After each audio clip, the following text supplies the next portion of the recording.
What's up, hockey fans? Welcome to the Wraparound, brought to you by the Hockey News. I am your host, Emma Lingan. I am joined today by Michael Augello and Stephen Kerr of the Hockey News, and we are coming at you on this Thursday to talk about all of the latest and greatest storylines from around the NHL in bite-sized portions. Of course, the Hockey News for 75 years has been the ultimate hockey fix. Now you can get 12 issues delivered straight to you, packed with stories, stats, and a bonus gift issue to kick things off. Head over to thn.com and get in on the action.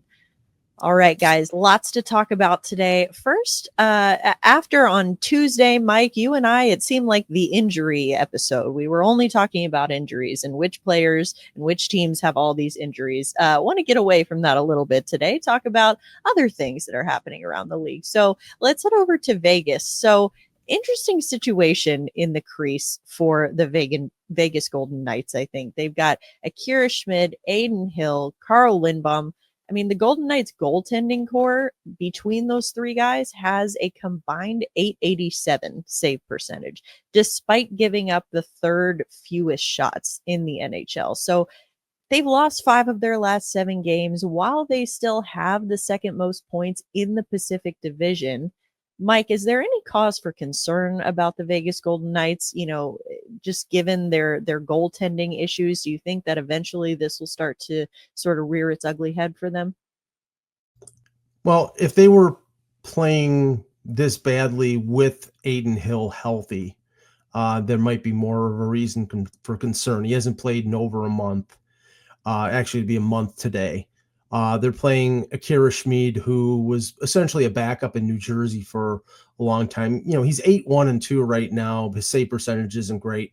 I mean, clearly, I think they're waiting for Carter Hart, who has just played 1 game with Henderson in the AHL.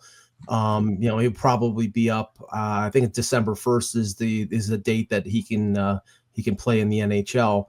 But the concern about Vegas, even going back to the summer, I mean, great, they signed Mitch Marner, but we know that Alex Pietrangelo is not going to play the entire year. And there's a big gaping hole on the right side of their blue line. Their defense, I mean, it's not just one defenseman, but their team defense is not great.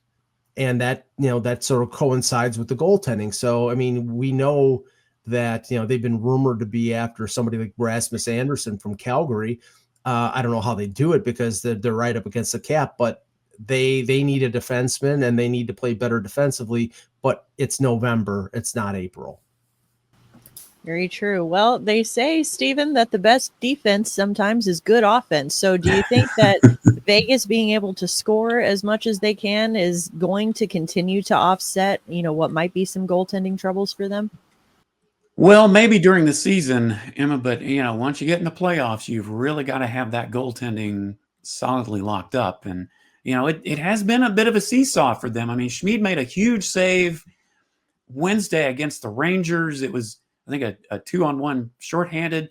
And as you mentioned, Mike, he's got 8 of Vegas's wins. But, you know, the team has just kind of been a roller coaster. They were 1-3-2 in their recent homestand. They lost 4 in a row.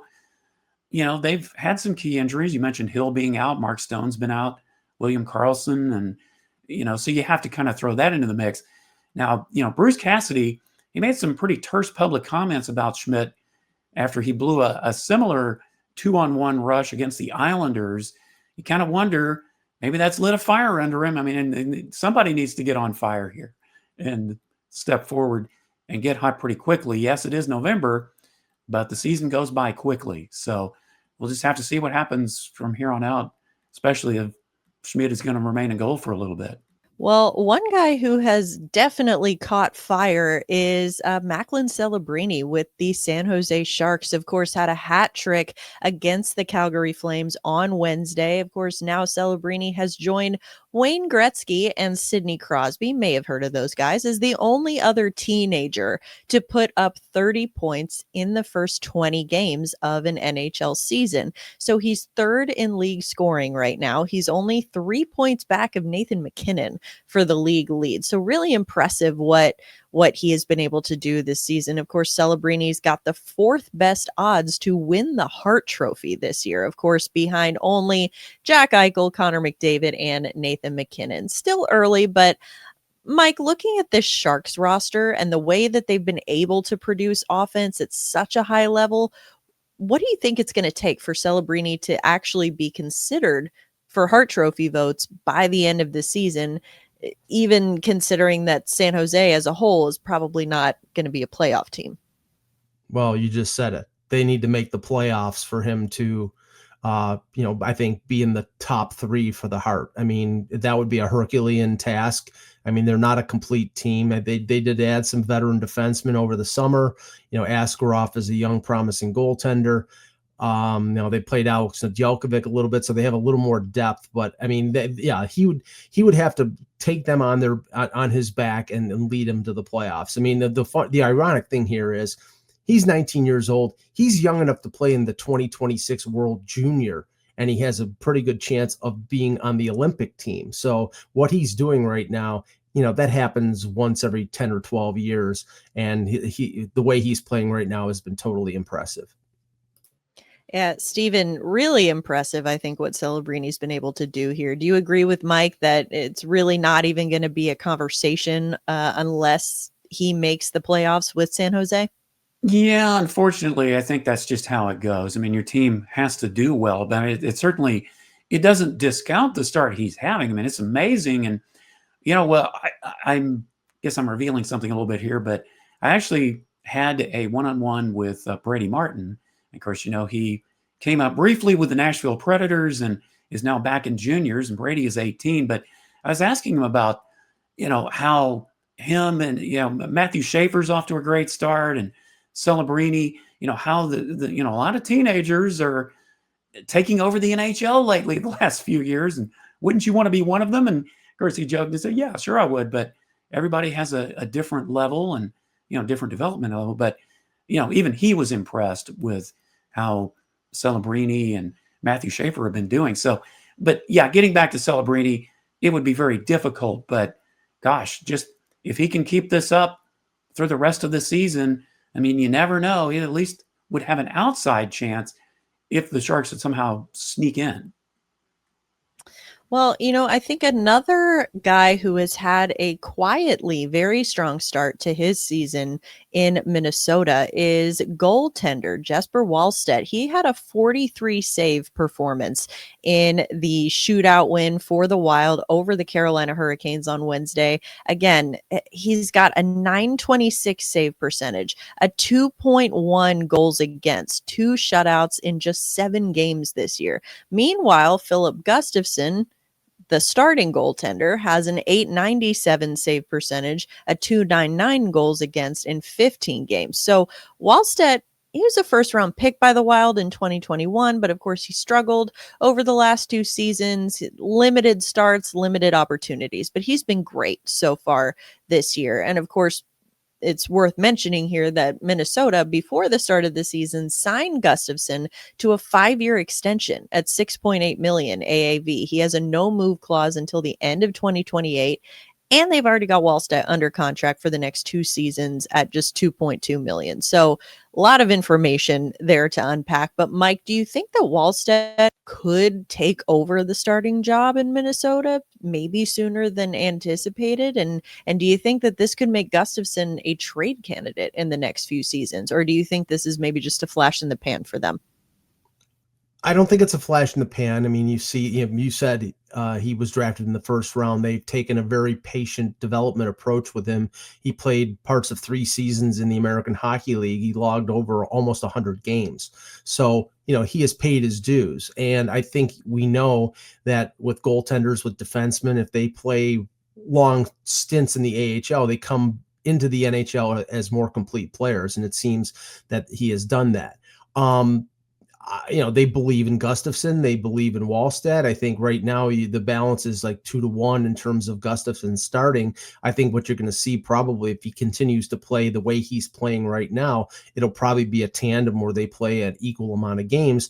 And, Minnesota's the beneficiary of that, because if you have 2 good goaltenders, that's something that is valuable, and maybe they trade Gustafsson down the line, but right now 2 goaltenders is a good thing to have.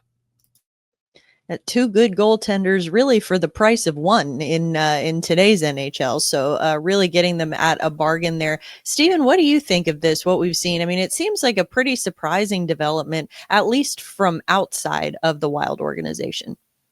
Yeah, I mean, it's certainly a good problem to have. I think at least right now, you kind of have to ride the hand that's currently hot, especially when the Wild have struggled out of the gate in the early going.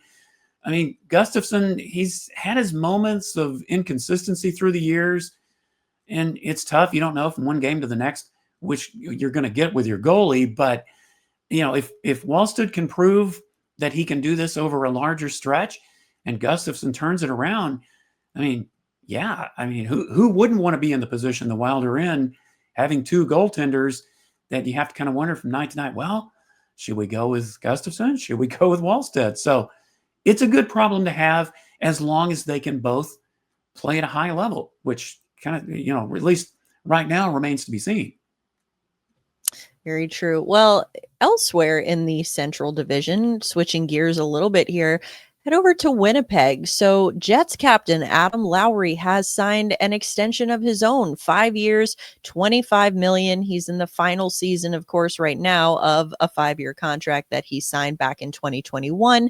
He's 32 years old. He's got 3 points, 1 goal, 2 assists in 7 games for the Jets this year. Of course, he missed the first 12 games after undergoing hip surgery in the offseason. I mean, Mike, do you think this is a good deal for the Jets considering his age, durability concerns? I mean, it seems like, I don't know, every other week we're talking about another guy has signed a long-term extension with the Winnipeg Jets. I mean, I feel like maybe we can put that narrative to rest about guys not wanting to play there. So it seems like maybe this would be a good deal for the team, but I want to get your thoughts on that.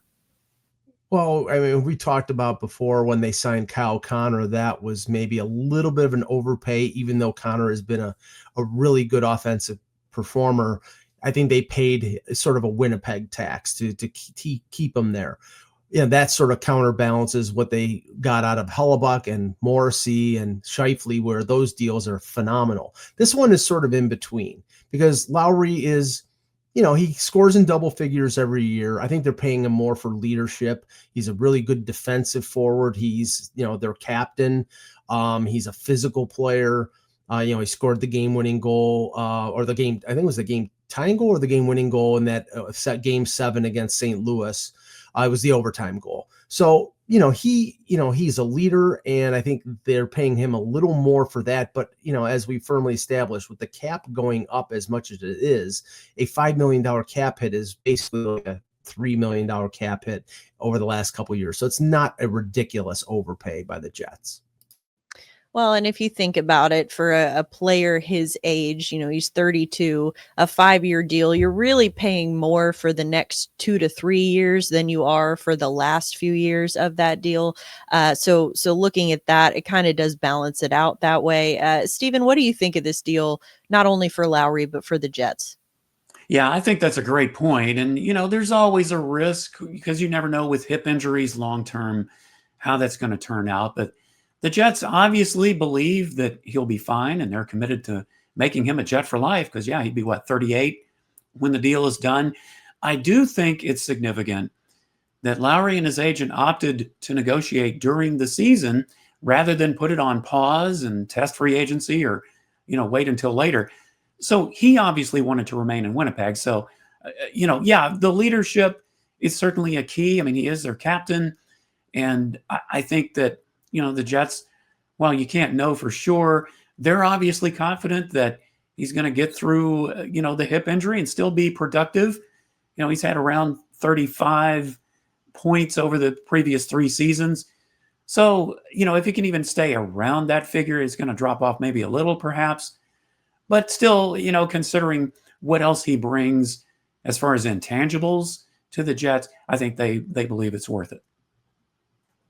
All right. Well, I may have misspoken a bit earlier because I said that we weren't going to be talking about injuries the whole time on this episode, but we do have one pretty significant one that we do need to bring up here. Of course, Charlie McAvoy out indefinitely now for the Boston Bruins while recovering from facial surgery. He took a puck to the face against the Canadiens over the weekend. So, unfortunately, before that happened, McAvoy was on pace for a career year with the Bruins. He had 14 points in 19 games. Bruins were on a hot streak too before he left. They had won 8 of their last 9.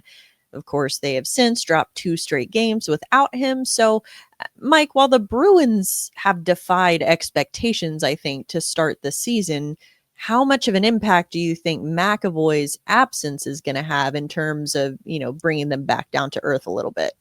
Well, we saw that last year after he got injured at the Four Nations and they dropped off the planet. They were, I believe, in a playoff spot at that point, and without him and Hampus Lindholm, they really couldn't weather the storm. Now that they're hoping that he comes back in a reasonable amount of time. I mean, you have to also factor in here, how many more players from the Team USA are going to get hurt? You've got Austin Matthews, you've got both Kachuk brothers. Now Jack Hughes cuts his finger, and now McAvoy. It's like, this is a conspiracy on the part of Team Canada. I think they're trying to off some of Team USA's players. But seriously, I mean, it's a concern for the Bruins, and I think it's a concern for Team USA because McAvoy, when he was playing, was a big factor for the Americans, and they might be able to weather the storm without him, but I think they'd be a better team with him.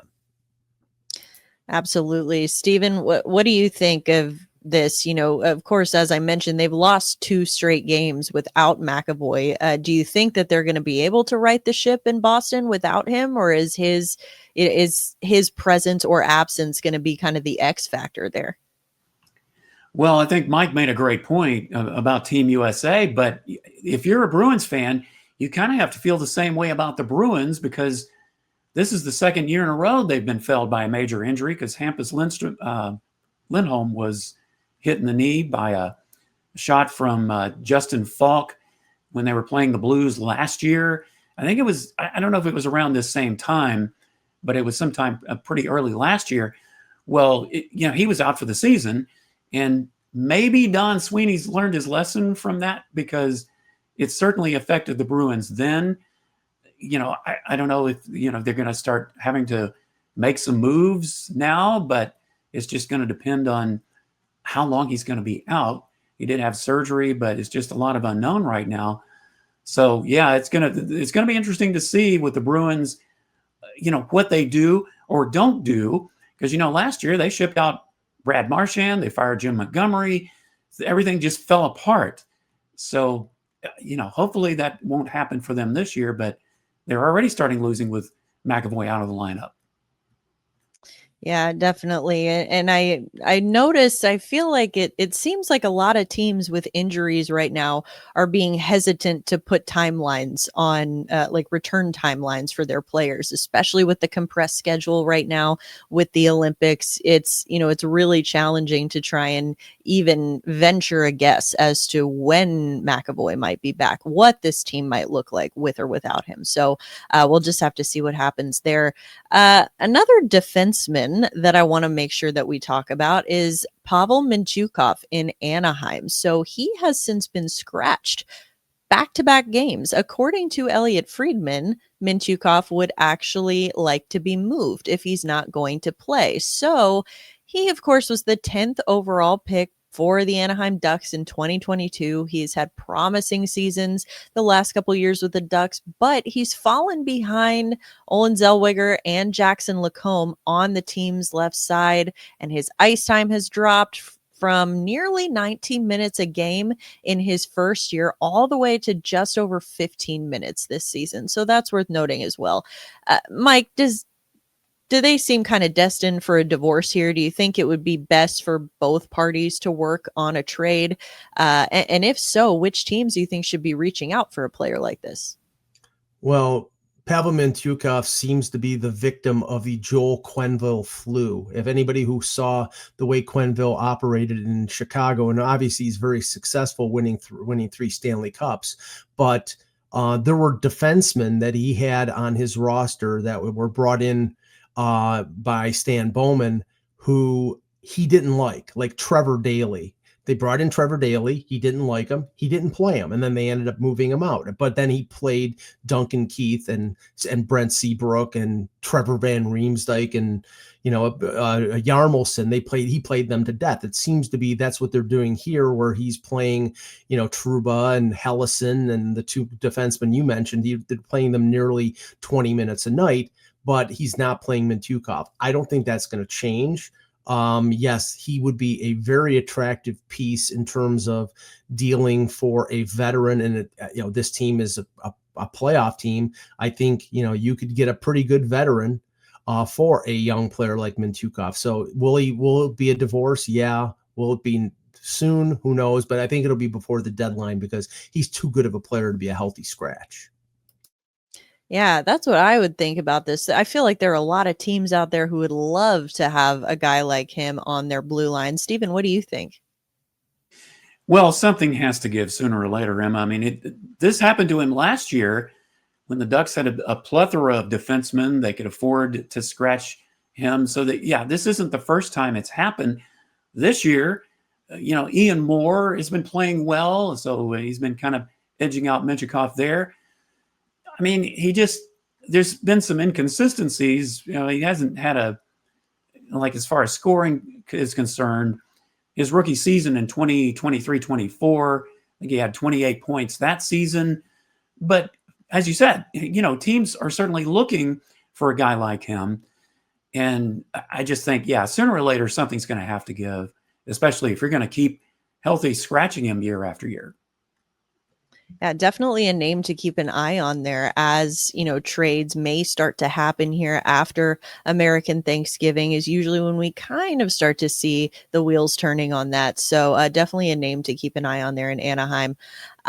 Shifting gears here, want to talk about the St. Louis Blues. So, of course, less than a week after David Kampf terminated his contract to stay in the NHL at a lower salary, Elliot Friedman reported that there are rumors now that Blues forward Alex Texier is considering doing the same thing. Of course, he played 1 game for St. Louis since October 28th. He's making just over $2 million.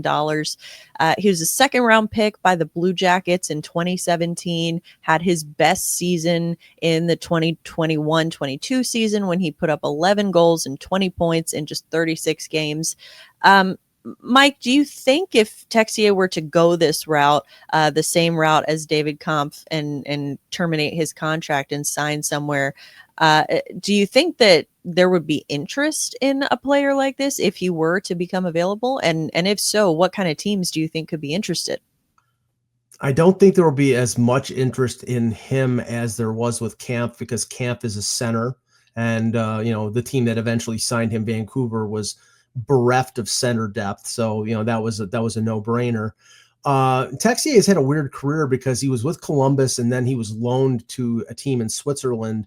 It was personal reasons. I'm not sure. I never really got a fix on what the reason was that he went back to Switzerland. But then when he came back, he had his best season and then he ended up getting traded to the Blues. I know he's a talented player, but he seems to be a little bit of an enigmatic player. And if he terminates his deal, I would think he would only do that if he knows for sure that he's got interest either in Europe or in the NHL. So if he goes that way, I can't see him doing that and not finding a landing spot for where. Yeah, I wish I was that sharp that I could tell you that. Well, like you said, it's hard to say. And I think that there's, looking at players like this, I think you make a good point. This kind of thing rarely happens unless there's some kind of handshake deal already in place, or at least just knowing that there's interest already. Stephen, what do you make of this situation? Do you think that Texier ends up terminating his contract? And do you think he lands somewhere else in the NHL? Yeah, I certainly think, he wants to be in the NHL. And I think I saw where Friedman reported the Canadiens may have some interest. But yeah, I'm with you guys. I don't think teams are going to be clamoring for his services. But when you make a player non-roster status like that, you don't do that for a star or even a really good player. So, obviously the Blues have lost some faith in him. His last good season really was 2021-22, but there must be something in the works for that to happen. So, yeah, it'll just be interesting to see where he does end up. Certainly will. All right. Well, want to wrap up today talking about, Mike, your neck of the woods in Buffalo. So you actually reported this that scouts from 16 different NHL clubs were at KeyBank Center for the Sabres game against the Calgary Flames on Wednesday. So again, 16, literally half of the teams in the NHL were there scouting that game. So of course, this is the quarter pole of the NHL season coming in this week. I mentioned US Thanksgiving kind of being the unofficial start of the trade season here. We know that, Calgary and Buffalo are both teams that are not looking like playoff contenders, to put it mildly here. So who do you think these guys were scouting at this game? I mean, what do you think these clubs are going to be looking for?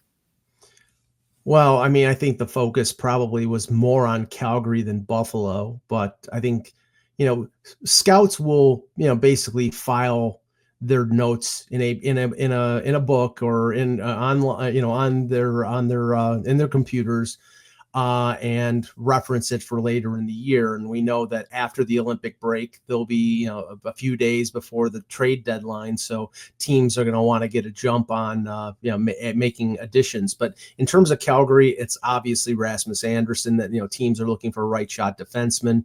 He's a pending free agent, so I think Vegas had 2 scouts there. I would not be surprised if if the Vegas doesn't know about Rasmus Anderson. I mean, everybody's been talking about him in Vegas for a long time. And we know we've talked ad nauseum about Nazem Kadri. He didn't have a particularly strong game. He's playing number 2 center behind Morgan Frost in Calgary. Other than that, I think the one other player from the Flames is Blake Coleman, Stanley Cup winner with Tampa Bay. He's 34 years old. Clearly, this team, I mean, in my opinion, they're in the Gavin McKenna sweepstakes. So does it make sense to keep a 34-year-old Blake Coleman when you might be able to get futures for him? He has term on his deal, but I mean, I think that would be something that they would think about.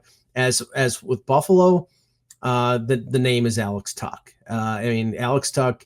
Right now, there has not been any report of a resumption of contract talks between the Sabres and his agent.